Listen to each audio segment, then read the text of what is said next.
हम जानते हैं कि भिन्न 2/5 को या फिर इस प्रकार के भिन्न को 2 गुणा 1/5 के रूप में दर्शाया जा सकता है और ये बराबर होगा 2 1/5 को जोड़ने के 1/5 प्लस 1/5।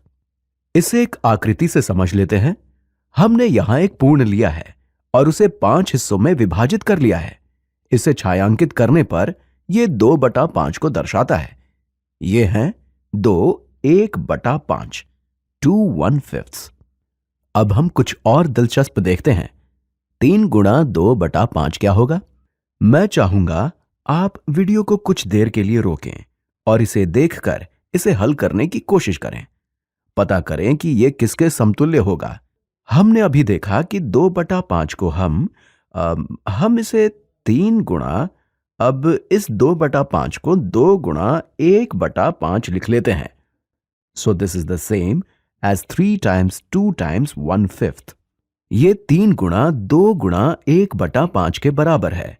गुणन में हम पहले 2 और 1/5 को गुणा कर सकते हैं, या फिर हम 3 और 2 को पहले गुणा कर सकते हैं और अंत में इस 1/5 से गुणा कर देंगे। तो हम इसे 3 गुणा 2 होता है 6।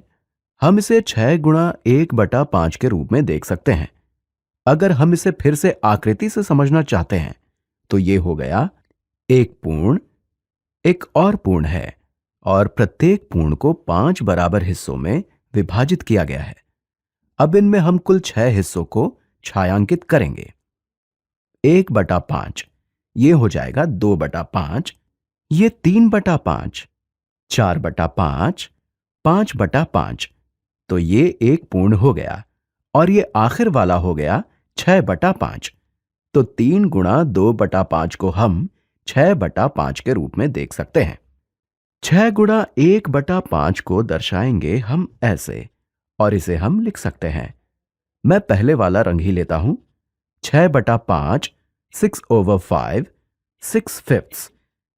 अब आप सोच रहे होंगे कि अगर हम 2/5 को 2 गुणा 1/5 की जगह, जैसा कि हमने यहां पर भी किया, उसी जगह हम इसे 1/5 जमा 1/5 के रूप में देखते हैं, तो फिर क्या होगा? मैं इसे वापस से लिखता हूं।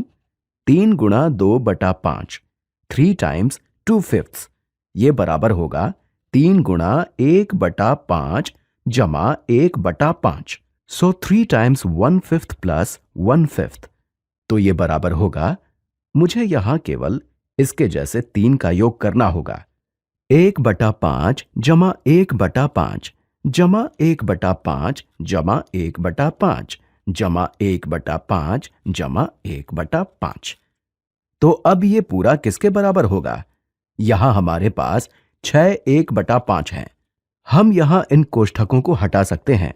हमारे पास 1 2 3 4 5 6 1/5 हैं।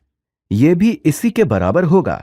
अब आप समझ गए होंगे कि जब हम इस 2/5 को लेते हैं तो ये 2 गुणा 1/5 को दर्शाता है, और जब हम 3 गुणा 2/5 को लेते हैं तो ये बराबर होगा 3 गुणा 2 गुणा 1/5 के, जो कि अंत में 6/5 के बराबर होगा।